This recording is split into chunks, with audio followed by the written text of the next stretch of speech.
As-salamu alaykum, Shaykh. Walaykum As Salaam, rehmatullah. Sayyidi, I recently stopped smoking cigarettes to start meditation. Can you speak of the harm of smoke and meditating?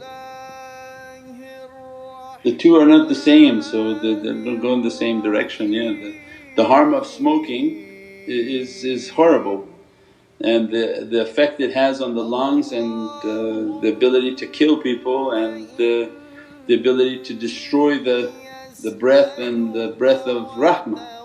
Allah gave us the most powerful gift is the breath of rahmah, Nafas Ur Rahmah, the breath of the All Merciful. So to take that breath and to burn it on the tree of life which is our lungs and then contaminate our blood, our lungs and our whole body is a satanic system in which to kill and to destroy people. The way is built upon the breath.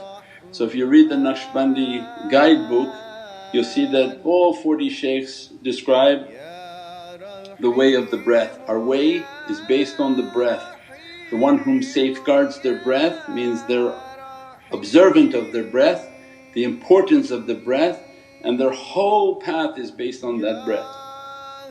How it comes in, how it's purified and how zikr is achieved upon that breath then becomes the purity of their heart and the purity of their way. So the cigarette is like suicide. Anyone who wants to destroy their path then you're burning your lungs, you're burning the tree of life and you're burning the breath. So without a doubt it's completely forbidden. Even the smoke of it coming towards people will contaminate their breath, and the creatures that are on that smoke are all shayateen, and it's the body part of shaitan is in that cigarette. And Allah will raise those whom smoke on the Day of Judgment with shaitan on their shoulder and that cigarette in their mouth. So means it's very bad from shaitan, something that he brought onto this earth.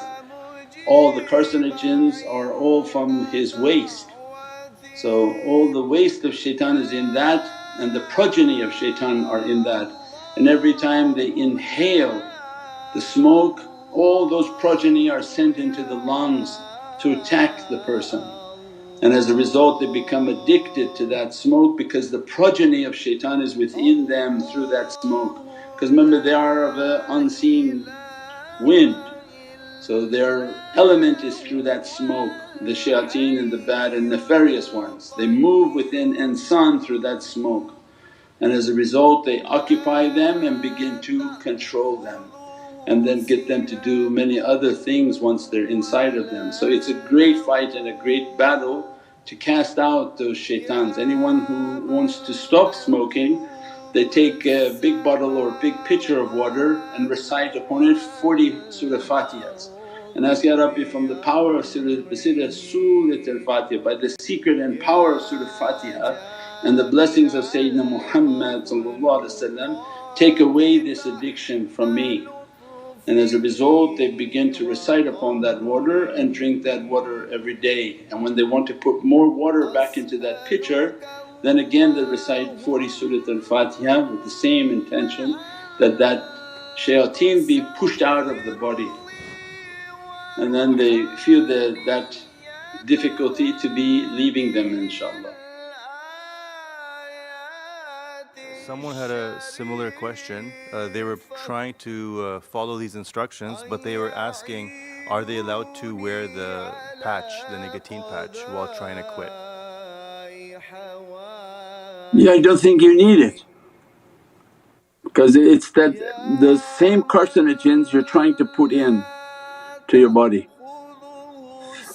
So it's like somebody stopping drugs and going for methadone, then you just become addicted to another thing. So you leave one vice for another vice. Try the 40 Surah Al-Fatiha, that's why they gave that right now for intention of that person, inshaAllah. You recite Surah Al-Fatiha 40 times on a pitcher of water. Soon as it's dropping down, fill the water back up and again recite Surah Al-Fatiha. InshaAllah that Allah take it, meditate, contemplate that give me a power over these shayateen and their rituals that don't cut the rituals out. That after they have a coffee they want to sit and have a tea or have a cigarette, don't. Cut these rituals out, make these du'as, and inshaAllah Allah take that away, because it's an energy within the person, it's not a necessity from the body. It's not that the body is going to be hungry without it, it's just that their negative energy is within the person. And inshaAllah the water with the Surat al-Fatiha is all of Qur'an in that Surat al-Fatiha. And then you're training in your madad and making your connection that Allah make and sort of dissipate that negative energy to be burned with the water that you're drinking, inshaAllah.